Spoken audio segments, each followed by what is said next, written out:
Hello दोस्तों, कैसे हो आप सभी लोग। आशा करता हूँ आप लोग स्वस्थ मस्त एवं जबरदस्त होंगे। इसी के साथ ही दोस्तों आप सभी का आपके यूट्यूब चैनल मीन पॉइंट 2.0 में स्वागत है। तो चलिए दोस्तों, आज हम फिजिक्स के एक मोस्ट इंपॉर्टेंट टॉपिक न्यूटन की गति के तीसरे नियम के बारे में अध्ययन करेंगे, जो बोर्ड एग्जाम से लेकर प्रतियोगी परीक्षाओं तक अति महत्वपूर्ण है और इसे समझना बिल्कुल आसान है। और जिन लोगों ने अभी तक न्यूटन की गति के पहले एवं दूसरे नियम को नहीं देखा है, वे हमारे चैनल पर जाकर सभी वीडियोस देख सकते हैं। इसी के साथ ही दोस्तों, न्यूटन की गति के नियम से संबंधित कुछ महत्वपूर्ण फैक्ट इंक्लूड किया गया है जो अति आवश्यक है।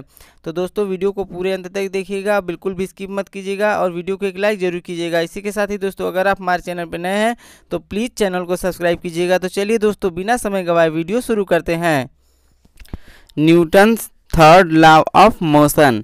न्यूटन की गति के तीसरे नियम के अनुसार प्रत्येक क्रिया की सदैव बराबर एवं विपरीत दिशा में प्रतिक्रिया होती है।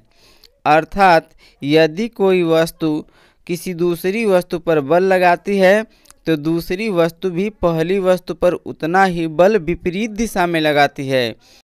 इसे क्रिया एक्शन प्रतिक्रिया रिएक्शन का नियम भी कहते हैं, यानी इसे एक्शन रिएक्शन या क्रिया प्रतिक्रिया का नियम भी कहते हैं। दोस्तों याद रखिएगा, न्यूटन के तीसरे नियम को क्रिया प्रतिक्रिया का भी नियम कहते हैं। तो चलिए दोस्तों, इसे हम कुछ एग्जाम्पल के माध्यम से समझते हैं।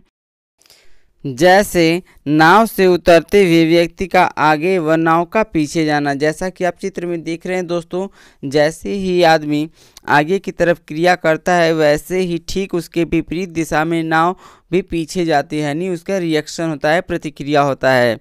दूसरे एग्जाम्पल में बंदूक से गोली निकलने पर गोली का आगे व बंदूक का पीछे जाना। ठीक है दोस्तों, जब किसी बंदूक से गोली बाहर निकलती है तो वह आगे की तरफ एक्शन यानी क्रिया करती है, ठीक उसी के विपरीत दिशा में बंदूक पीछे की तरफ आती है, यानी वह रिएक्शन यानी उसके प्रति प्रतिक्रिया करती है।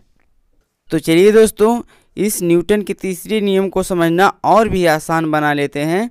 जैसे कि आप इस वीडियो में देख सकते हैं, जैसे ही गेंद ऊपर से नीचे आती है, एक्शन यानी क्रिया में आती है, एक्शन करती है, ठीक उसी की विपरीत दिशा में सतह से टकराकर पुनः ऊपर की दिशा में रिएक्शन यानी प्रतिक्रिया करती है।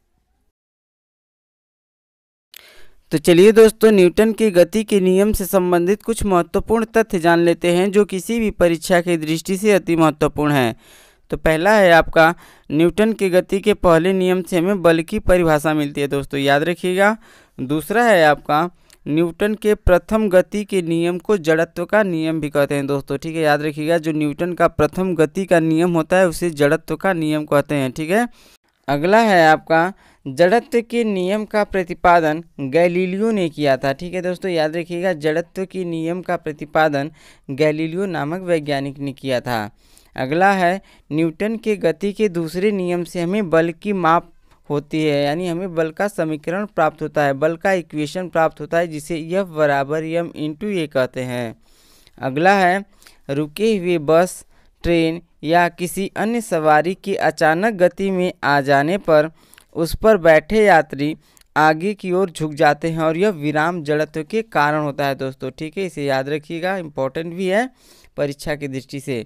अगला है आपका, चलती बस या ट्रेन या किसी अन्य सवारी से नीचे उतरने पर यात्री गाड़ी की गति की दिशा में गिर जाते हैं और गिरने से बचने के लिए यात्री को गति की दिशा में कुछ दूर तक दौड़ना चाहिए दोस्तों।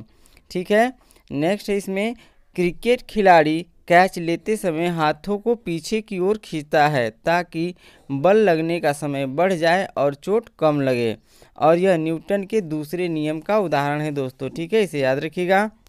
अगला दोस्तों काफ़ी इम्पोर्टेंट है, रॉकेट का उड़ना न्यूटन के क्रिया प्रतिक्रिया नियम तथा संवेग संरक्षण के सिद्धांत पर आधारित है दोस्तों। ठीक है, याद रखिएगा, ये काफ़ी इम्पोर्टेंट है।